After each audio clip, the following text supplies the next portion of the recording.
Smell. Yeah. No. What was it? Pratityasamutpada. Yeah, it was a Sanskrit word. So Pratityasamutpada is a basic teaching of the Buddha, and it basically means that nothing comes from its own side as its own individual self. That means you and everybody else. And anything is dependent on every other situation and cause and condition for its apparent individuality, or you could even say ego. You could say ego here, ego there, self and other, basically broken down into subject and object. So when I say smell that, what I'm saying is if you want to understand dependent origination, then consciousnesses, I think there's 5 of them, unless you're a medium. Medium rare. They are rare. Only a few of those around.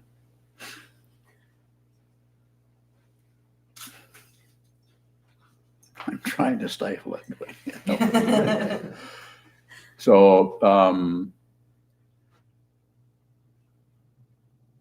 all the senses are doing something similar, or there's a correlation between the sense field of smell. You smell incense, you smell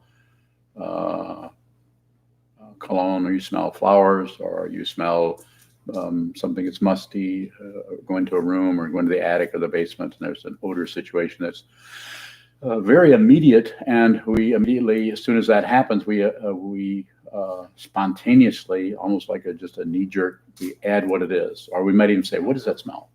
Or "Do you smell smoke?" Or those kinds of things. So it's a very immediate. The sense consciousness it's one of the most immediate and spontaneous and it doesn't really need much help from the thinking process. Though the thinking process, as it is attached to that area of the consciousness that thinks there is somebody, that thinks somebody needs protecting, sees somebody needs advancing, and somebody is sensitive to other people's opinions, ideas, and we're even sensitive to our own ideas and opinions. So smell, Pratityasamutpada, I'm saying, you don't have to just think about that and how is everything dependently arisen. You're not gonna come to any kind of understanding. I'm not saying you won't come to conclusions, but those are stand-ins for understanding. You don't need a conclusion. You don't need an opinion. I could say it more directly. Don't be stupid. Don't push your opinions away. That's just more of the same thing. Just notice that some of your positions on things are based on unexamined conclusions, because it just feels better to know. You notice that? It just feels better to know about this, know about that. And you can stop investigating. People are doing this all the time, everywhere, in every realm, the political realm, the psychological realm, your workplace, your family. Conclude.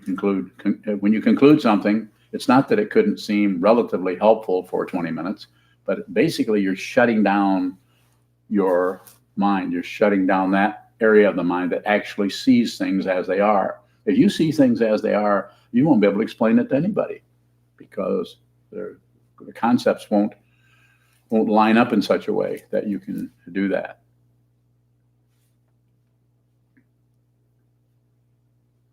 And the way, for instance, if I say, use the senses, smell dependent origination, rather than just think about it. So actually notice the way what's called in the tradition is called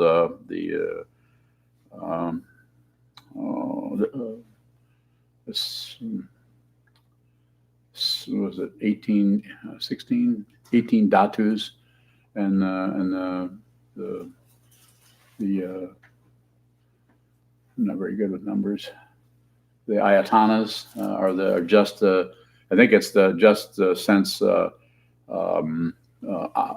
organ, like the eye, and just the object, which is being seen. And then there's what's 3 times 8? What's 3 times 6? Nobody's going to help me here. Huh? 18 dhatus. Okay, thanks. So, excuse me.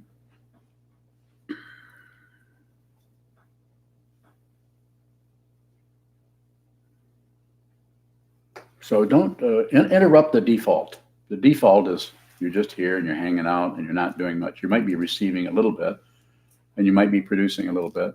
Yeah, have you noticed that the five sense consciousnesses don't think? They don't produce anything. They just receive. And if your mind is constantly producing and never receiving, this is, I have a really good word for that. I don't even have to go to Sanskrit. Insanity. You might be insane in a way that works okay because we're living in an insane world. So you might find a way where your particular insanity can, it's called a club, a lodge, a Buddhist path, or any other path. You can find somebody that's going to agree with you and go along with you and support your blindness. And you could say, well, Sokuzan, or you might not say that. You might say, well, aren't you doing the same thing you're pointing out? Yes, I am. What's the difference? Is there a difference? Find the difference. See what it is. See if you can find the difference between having an opinion and knowing you have an opinion. It's called awareness. You don't have to correct or change anything. You can actually be who you are 120% right now for the rest of your life. And the other sense, but if you want to find out more about the basic, everything is dependently risen. It's a difficult one to understand. People who have been monks for 40 years misunderstand it. And I'm not going to point them out, nor am I going to offer to help them particularly. It's none. And that mean I'm a great seer? No. You can see just as well as I can. Just quit covering it up. Don't cover up your Buddha nature. Buddha nature is not something else. There isn't anything else. The third turning teaching says, empty of other. Don't conclude anything. Don't conclude. You don't need to conclude. This was more scary to ego because it wants the protection of ideas, beliefs, opinions, judgments, evaluations, conclusions. You don't need that. What is that saying? Ain't nobody got time for that.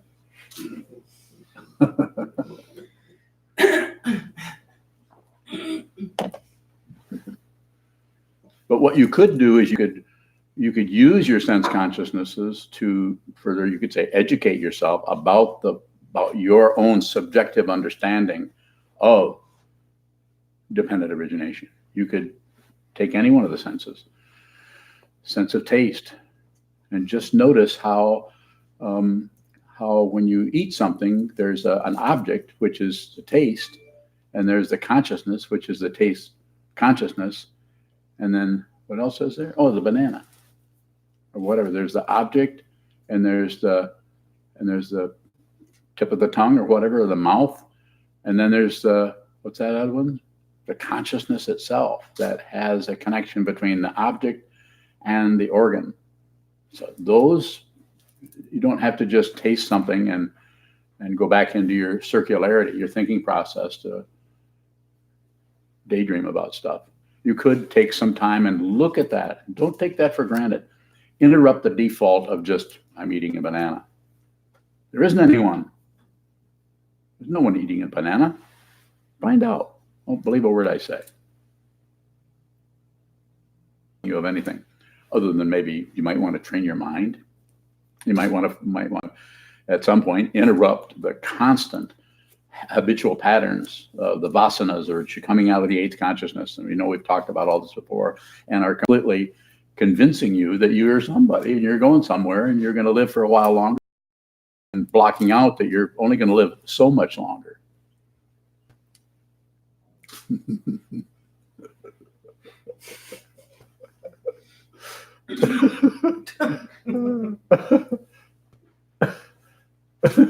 like Rinpoche says, some people are going to die right away, and then other people are going to die a little later.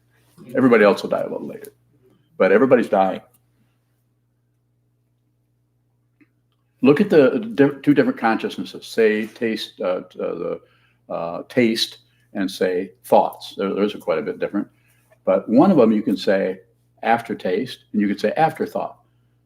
But you can't really say after smell. Why not? Why can't you say that? Because smell is always a smell.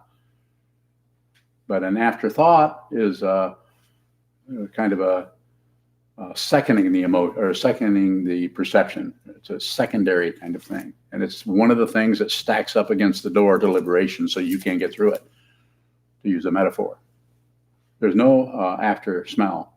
The aftertaste isn't even an aftertaste, it's taste. It's taste. It's not after anything. Might be a contrast between what happened an hour ago and what's still in your mouth. Don't take anything for granted. Don't take those for granted. They're yours. These are you're here and you're an apparent three-dimensional being in a whatever kind of world this is. And you have so long, using time as something that we measure. You only have so long to be here. Find out what this is. Find out what this is. Please do that. Find out what this is so you have no doubt. If you have doubts, sit down, hold still, and look at the doubter. Just look at that doubter. And the way you do that is you first look at everything that is arising in any of the six sense fields, in particular the mind, and you don't interrupt it with your ideas, your control mechanisms, or when you resonate with something, just watch the resonance. Don't leave that to come to a conclusion about what it is or who did it. You don't need to know who did anything. What you might need to know is who thinks that. Is there someone who thinks that? Is there anyone else whose wife irons their handkerchiefs? Yours does. You did iron this, didn't you? Yeah.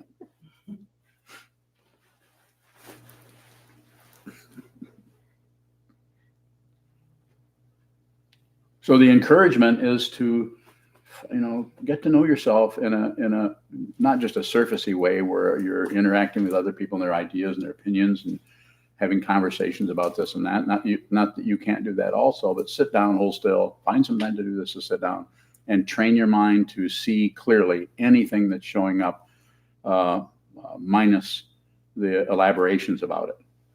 That takes a while to do that. It's not something we can just suddenly do. First, we have to watch the incessant elaborations that the mind has been conditioned to make since beginningless time, or since this lifetime, or all the other lifetimes that you may or may not have had.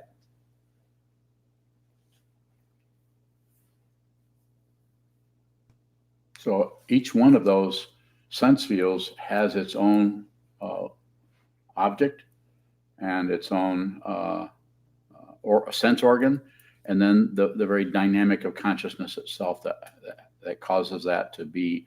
This happens, then that occurs, and it does it because of consciousness, because of the dynamic of consciousness.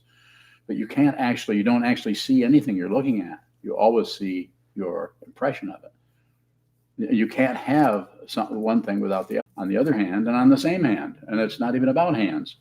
You can actually close your eyes and remember. The mind is just vast, and unbelievably dimensionless.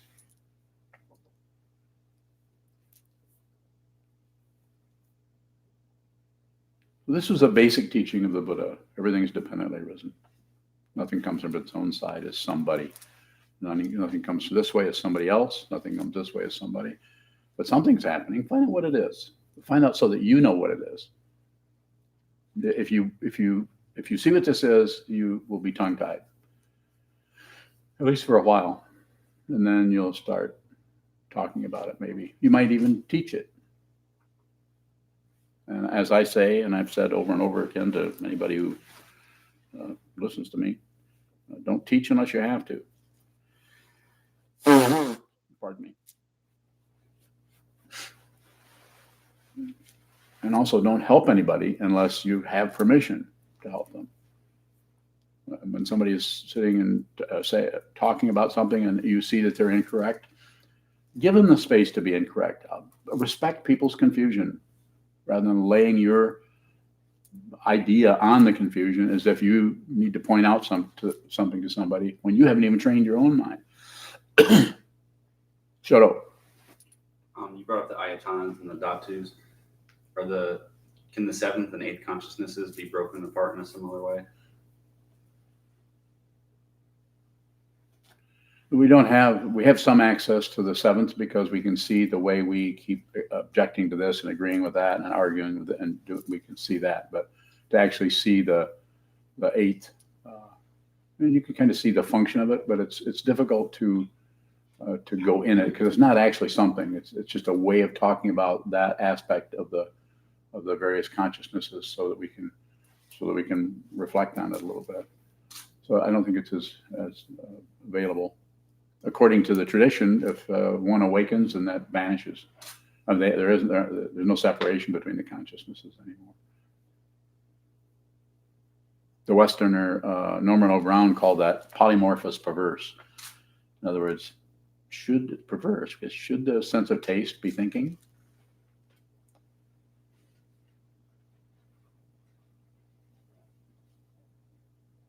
Go ahead and answer it.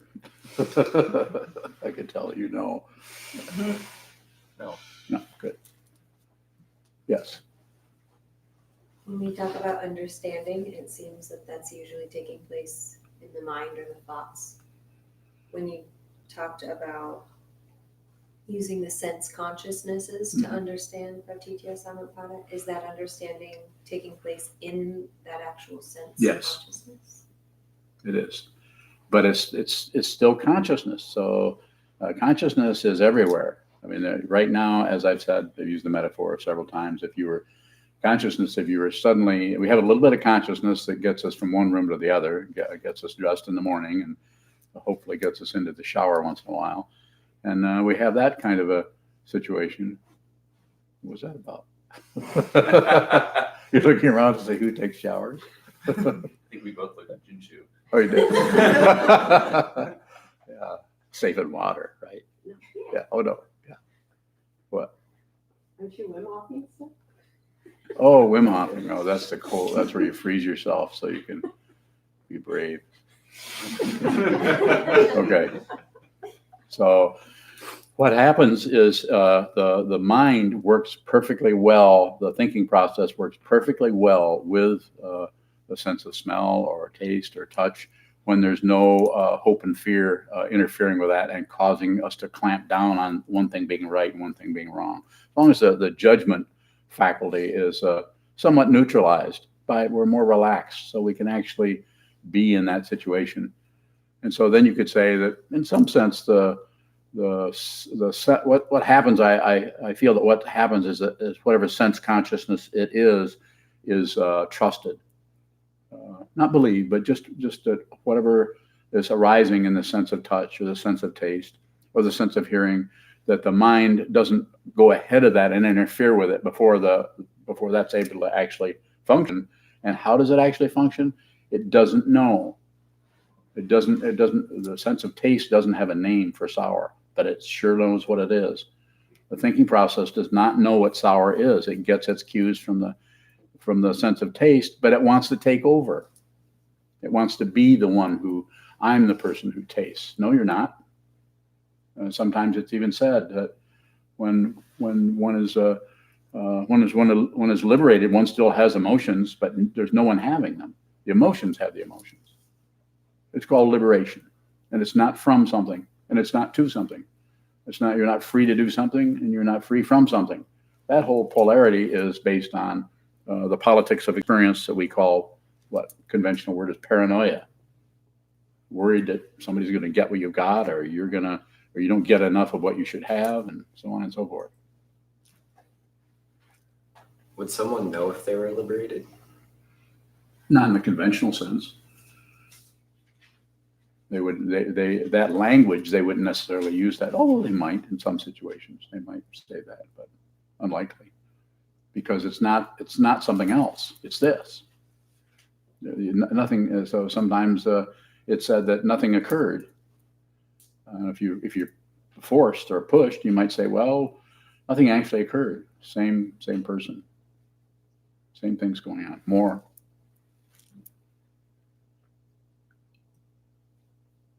Don't have any more? Kind of. All right. I had an idea of what I thought you were going to say, and I had a backup question for it, but you didn't say what I thought you were Just tell me what I thought I was going to say. What do you think I was going to say? I'm not sure, but I have the question though. You're not going to tell me what you thought I was going to say? Go ahead. Say whatever you want to say. What fuels the self elaboration of, oh, I'm liberated now, and how could there be an absence of that? There isn't anyone to be liberated. So therefore, it has experiential qualities to it, but it's not an actual experience other than, waking up as an experience. Like you wake up in the morning, that would probably be a fairly close metaphor. More? You were saying what fuels that, and I think what fuels anything that is going towards something or going away from something, going or concluding something like an opinion like I'm awake. It's just a cover up, and it's just a self-centeredness getting intensified.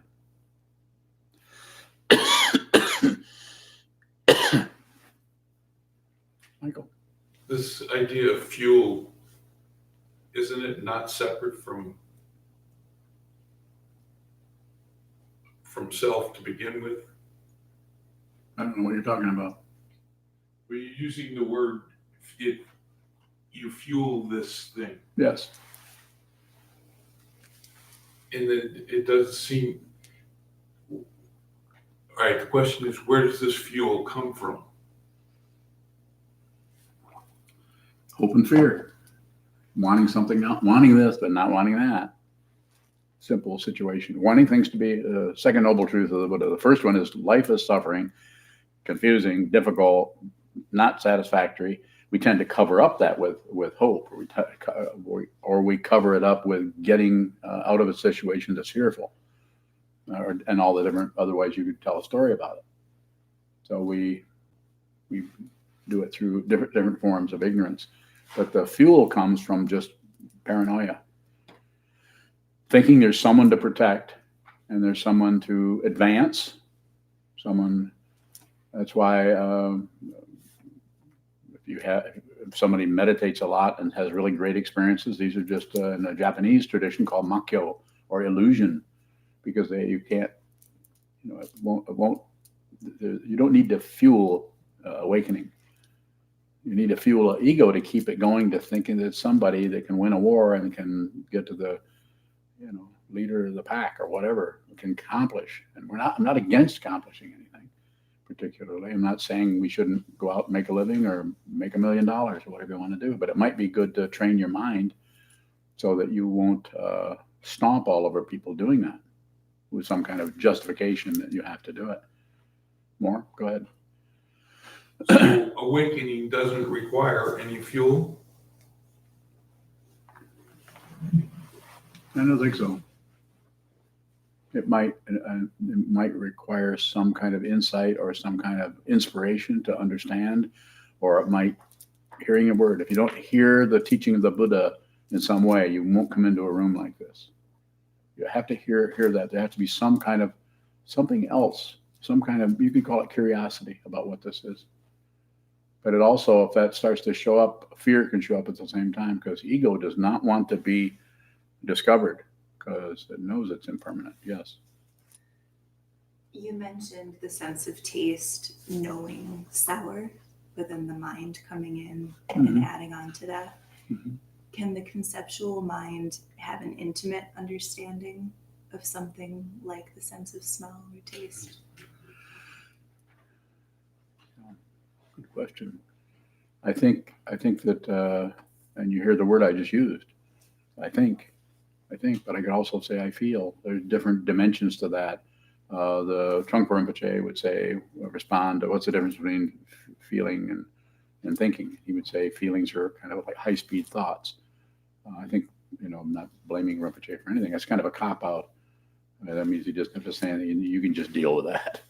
But, what I would say is nobody knows what that is. Nobody really knows what the boundary is between feeling and thinking. And it seems to be, all the people I've met, and I've met a few, in the sense of talking to somebody about how their mind is working. It seems to be so different with each person. Some people just never stop feeling. They're always coming out of their feelings. You know what I'm saying? And some people are constantly thinking about everything.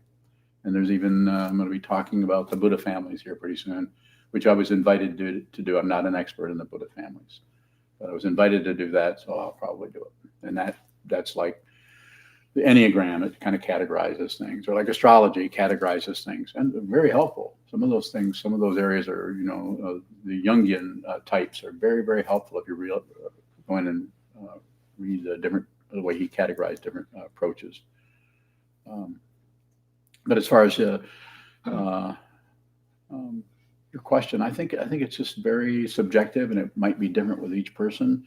But I think there's all kinds of you could call it acrobatics that can happen in that area, and not just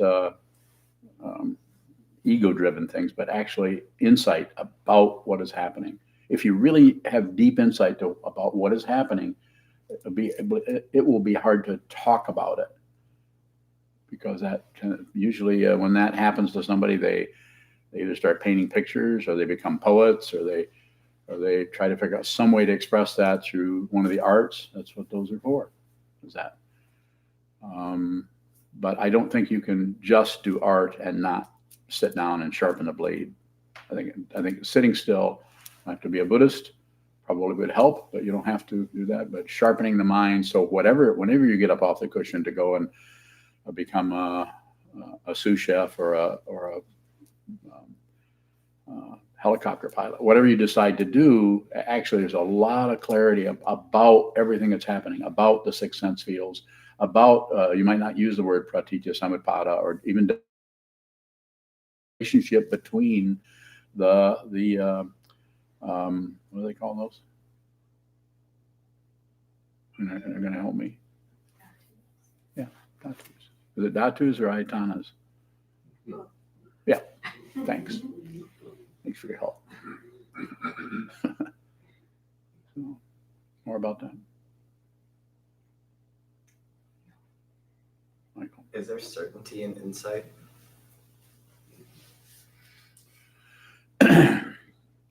So the Japanese tradition is satori, which I would translate into Sanskrit as Unuttara Samyak Sambodhi, or complete, in the English would be complete, unexcelled enlightenment. There isn't anything else to know about. I mean, there might be all kinds of information around the corner, down the hall, or in the library, or this. If you see this, then there's certainty, and the certainty is you know who you are and you know what this is, and pretty wordless, and you're probably just going to wander around and bump into things just like everybody else does. You won't stand out in a crowd at all. You're ordinary. I only stand out if I get up here and talk a little bit. But if you met me down the road, you'd just probably think I was a homeless person. Am I homeless? No, not yet. Pardon me. What is insight if it's wordless? What did he say? What is insight if it's wordless? It's wisdom, or it's you see what this is. There isn't anything else to understand.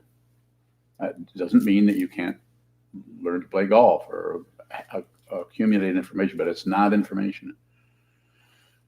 It's direct perception. It's direct insight.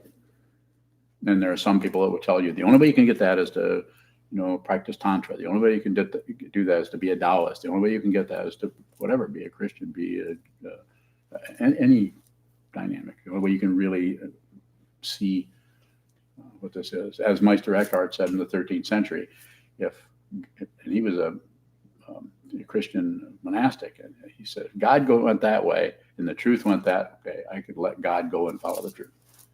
That's pretty profound. I think that's probably why they killed him. I don't think anybody's really sure what happened to him. He just suddenly vanished. The church didn't like that kind of talk. Yes? Is that last comment, are you talking about control? What are you asking me? Is your example, About Meister Eckhart? yes, is he talking about control there? I don't know. What do you think? I could let God go. You'd have to know his way of saying that is going to show up in lots of different ways depending on who's listening. When the Pope heard that, he didn't like that because he's, well, you know what he is. Because he's the chief controller. Yeah. Is that where you were going? Yes.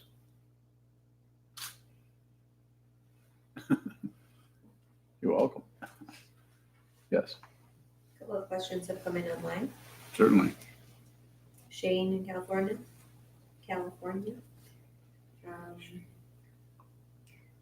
Are thoughts produced, thoughts believed, and thoughts received, not believed? Read that again. That is Shane, so I'm taking that into consideration. Go ahead, Shane. I mean, yeah. Go. Are thoughts produced, Okay, wait. thoughts believed, Okay, thoughts are produced. Okay, believing my thoughts. Okay, and believing, now what? and thoughts received, not believed? Ah, yeah, I see where you're going now.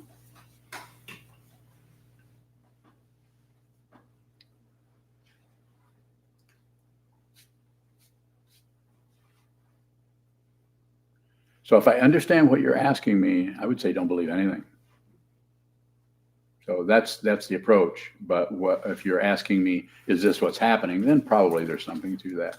The thoughts that we're producing, we tend to believe, even though they're negative, maybe harmful, or thoughts that are interfering with what's actually in front of us, like preconceptions or opinions about people. Somebody walks in the room and we immediately project onto them who they are. We don't really see who they are.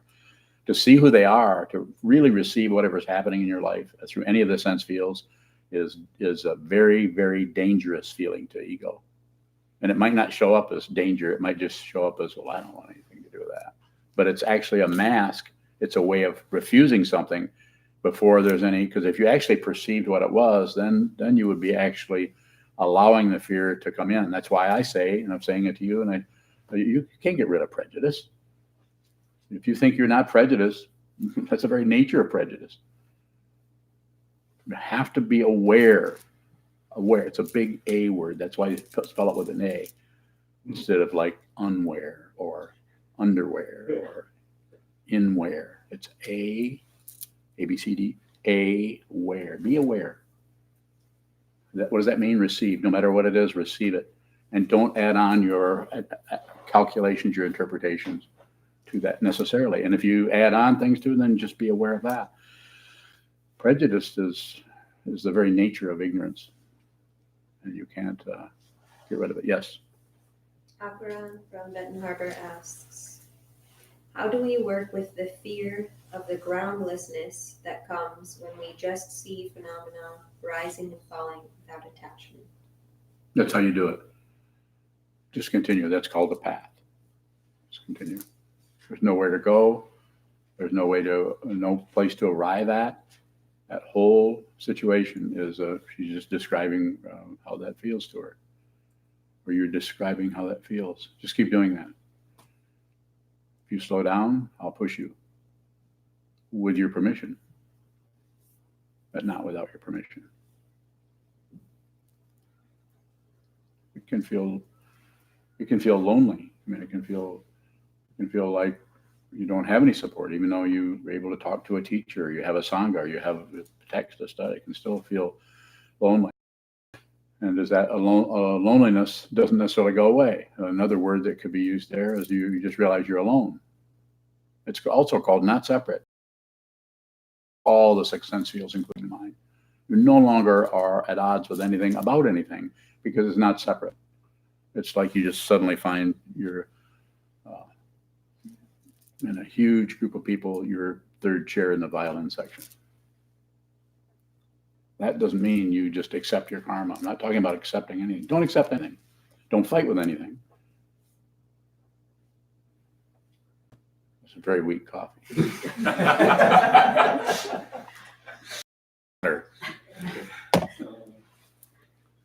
Ed.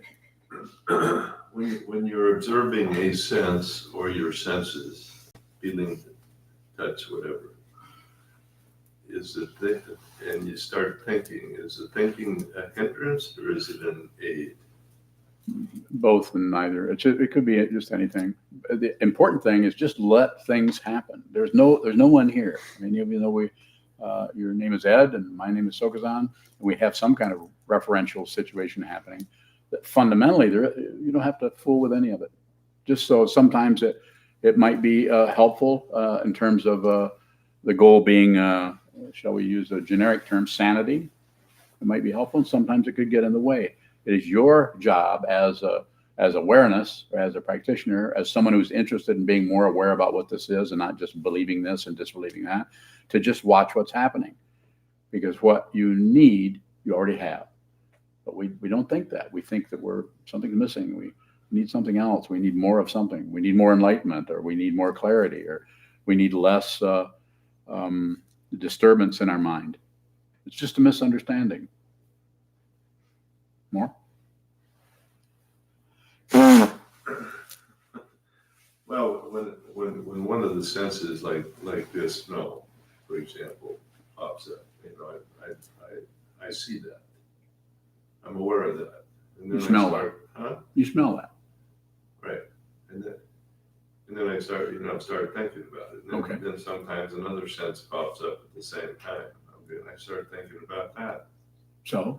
So, I will say, well, that's interesting. So then you commented on it. Huh? Then you had a comment on it. It happened. You actually abandoned what was happening and went into the mental process instantly and said, that's interesting. So you actually abandoned what you were smelling. Fight with me.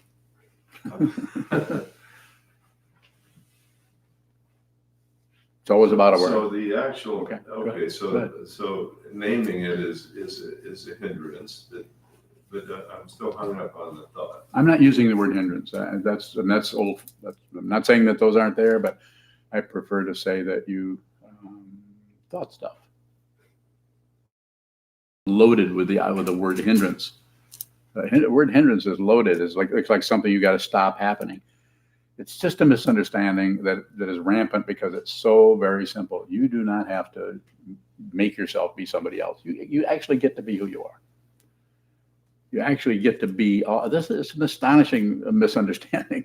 It's because it's so simple and it is completely clouded over with centuries and centuries and centuries of misunderstanding, not only of just psychology or literature or art or religious structures. Buddhism itself is full of that. Go ahead. I have a tendency to analyze. No kidding.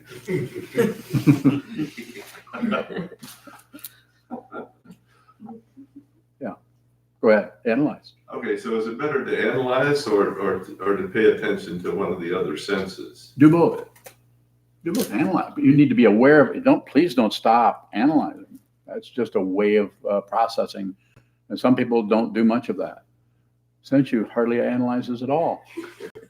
But she can practically read your mind. It's not a compliment. That's why she's a counselor, because she knows who's in front of her. And she also knows better than meddle with them based on a bunch of dumb opinions. She has very few opinions. She thinks that's a fault. I don't. Thank you. Follow me a little bit. You get to just analyze all you want. Just be aware that you're doing that. Just be aware. Just awareness. Nothing to accomplish. There's nothing to do. Nothing to accomplish. Nowhere to go. It's a good thing. Well, I tell myself that all the time. I ain't going anywhere. Sounds like something my stepdad said to me. You're not going anywhere. All this analyzing, I ain't going anywhere. Just aware. Just be aware. Yeah. Thank you. Sir, Michael. Is part of what you're talking about, it seemed like in this discussion as I was following, that if you use something that is a dualistic in nature, rather than analyzing it without that dualistic. Keep going. Well, it seems that that's where. No, this is a statement. Yes, Ask you the it is. question. how do we go about analyzing and not use a dualistic point of view? Just be aware of it. And it takes time. I mean, quite often people might try to stop doing that. I'm saying analyze. Who analyze everything. I appreciate that. I have other students who don't analyze much at all. I appreciate that. You can include, everybody gets included. We have, I mean, what's the conventional example is a rainbow. Look at all the colors you can't have. There's no priority. The whole idea of hierarchy is just misunderstanding. Somebody needs to be in charge. It's an amazing situation. Don't you think? Don't you know? Don't you know? Well, the rainbow is definitely something that's hierarchical. If it's always going to appear from blue to red. But that's its business. You want to get in? Yeah. It's its business. And your mind is not your business. It just looks like it. And that's the ego. That's the seventh consciousness coming in. Just have your feel. Whatever feeling is coming up is totally appropriate. Stop objecting. I say this over and over again. Just stop objecting to your life. Be genuine. Be who you are. This doesn't validate you harming people. It doesn't validate you spending the rest of your life in bed, or validate you taking a bunch of drugs. And I'm not talking about hedonism. I'm talking about authentic presence. Just be wherever you're at. Wherever you're at, be wherever you're at. And then just notice how your mind or the ego mind wants something else, All you have to do is be aware of the something elseness, the desire for something else. It's just a root situation is the unexamined concept. The unexamined concept is that there is somebody, just because there's a body-mind complex here, but there's no one here. There's no solid being here. Discontinuous identity is coming and going. If it's time to play poker, the poker person will come along. If it's time to empty the wastebasket, you'll ignore it. The ignoring person will come along. It's very interesting the way the identity keeps going like that. And you go look in the mirror and see the same person, unless you only look in the mirror once a year, and then you'll notice quite a bit of difference between one year and the next.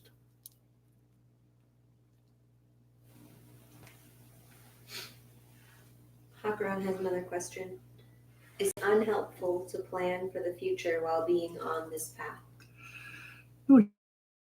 Intention behind the plan. If the plan is to kind of cover things up so you don't have to be aware of what's changing all the time. If you're doing that, then you're kind of shutting things out. At the same time, you're trying to move into the forest. You're actually, you're looking at a picture of a forest, and you're looking at that rather than actually going into the forest. You have substitutes. Yeah. So actually, that's why sitting down and facing a wall is so powerful. And the more you can do that, the way I look at it, seems to be helpful. Maybe not everyone, but sitting down, holding still, that will begin to show you the way in which you're avoiding your life. On some level, you're opting for something else, and then you have a whole propaganda thing about why it's okay to do that.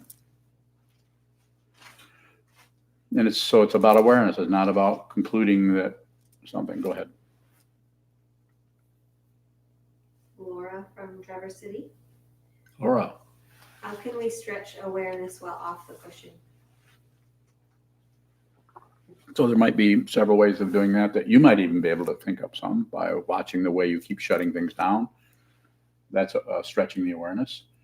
But when you see that, don't necessarily abandon that by concluding that you need to fix it. Very simply put, and very as particular, you've been talking to somebody about some particular project, something that you're, then at the same time you're there, you might just go to the very simple, again, Pratityasamutpada, very simple awareness practice of alternating from one sense to the other. And you don't have to do it with some kind of thing where you've got to get something out of it. But just you're sitting, you're listening, you're receiving someone's words. You could actually watch. You could see their form change. You could watch their expressions, seeing, receiving what's happening there, rather than adding on any comments or any judgments, evaluations about how they appear, or about their talking with their hands or whatever. And then at the same time, you could be aware of gravity, sense of touch, gravity. Be aware of your clothes. And I'm not saying lock down on it and create some kind of an awareness person, some kind of a really mindful. I was really mindful all day today. I didn't miss anything. Got everything. I'm just nauseating. I was so aware. But you could just flash on it. Just flash, and then just to kind of what do they say? A touch and go. Just touch on it and go. Touch on it, let it go. Jay, several centuries ago, was using that kind of a metaphor a little bit in his early teachings in the 70s. You just touch and let it go. No grasping, no trying to maintain. The maintenance idea is what the ego wants to maintain, some kind of a success. But you could, Laura, you could just you could pick out a couple. Especially if you're a very auditory person, or sometimes people are very sound conscious but not so visual, or maybe very visual but not so sound consciousness, or maybe something else. But you can just things that are happening in the present moment, invites those in through awareness. The ego gets kind of worried because it knows that it's not keeping track of what's being said, and it's afraid it'll be embarrassed because the person will say, "So what do you think about that?" And you go, I was being aware of my toes. So, and you won't do that because because you don't need a central bureaucracy to run your life. I couldn't do this if I was thinking all the time. I couldn't come up here and sit without even knowing. I mean, I sent you a talk title without even really knowing. I mean, I thought about it a little bit, but I wasn't sure what I was going to say. And I certainly, what I end up saying and what I think beforehand are two different things. We all have that experience of, well, I think I'm going to do this, but then when you get there, you start to change because of what's showing up. Whoever talks to you, someone comes in the room that you didn't expect, things change. So alternating between two, sense of touch, you can even go from the sense of taste to the sense of hearing. And then notice when you do that, then notice what all the other sense fields are doing, especially the mind, the thinking process. It can get used to it. Eventually, it just realizes it's just part of the orchestra.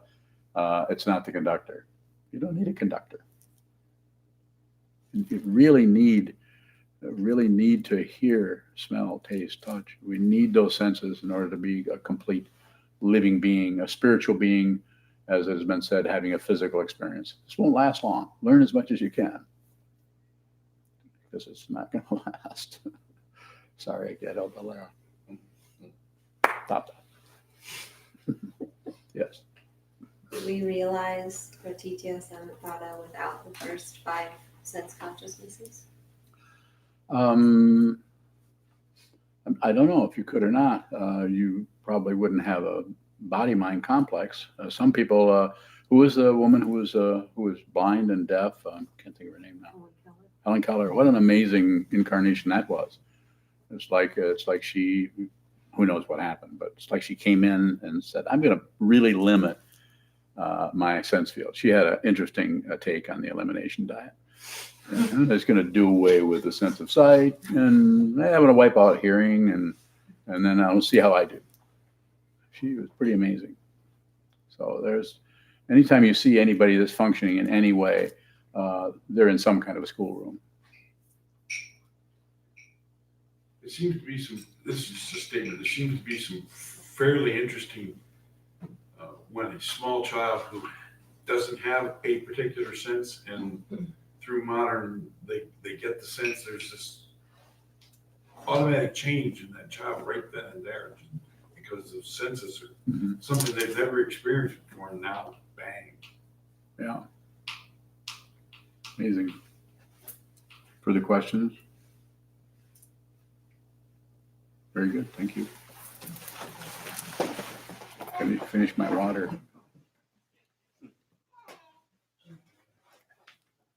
We'll stand and dedicate the merit. The back of our chant books. I'd like to remind everybody about the donation boxes in the hallway. We appreciate and depend on your financial support.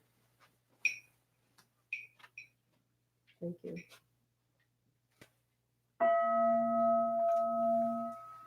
May the merit of this penetrate into all places, so that we and every sentient being together can realize the Buddha's way. Jiho san shi shifu shi son lu sa mo ko sa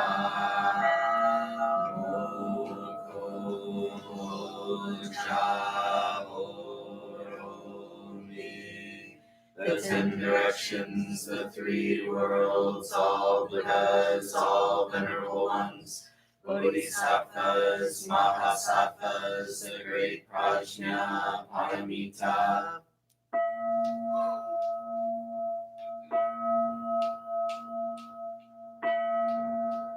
O Buddhas and Bodhisattvas of the 10 directions and the 3 times, please hear us. Please come down out of the light and protect Sokokoji Buddhist Temple Monastery, its buildings, gardens, and all adjoining areas from any and all dark or negative energy. Remove and dissolve any negative energy or devices. Fill everything and everyone with light. Please shield and protect with light our teachers, monks, students, and all practitioners of the Dharma, our families and friends from negative forces and energy from now on. Help us to realize the truth of the Buddha's teachings.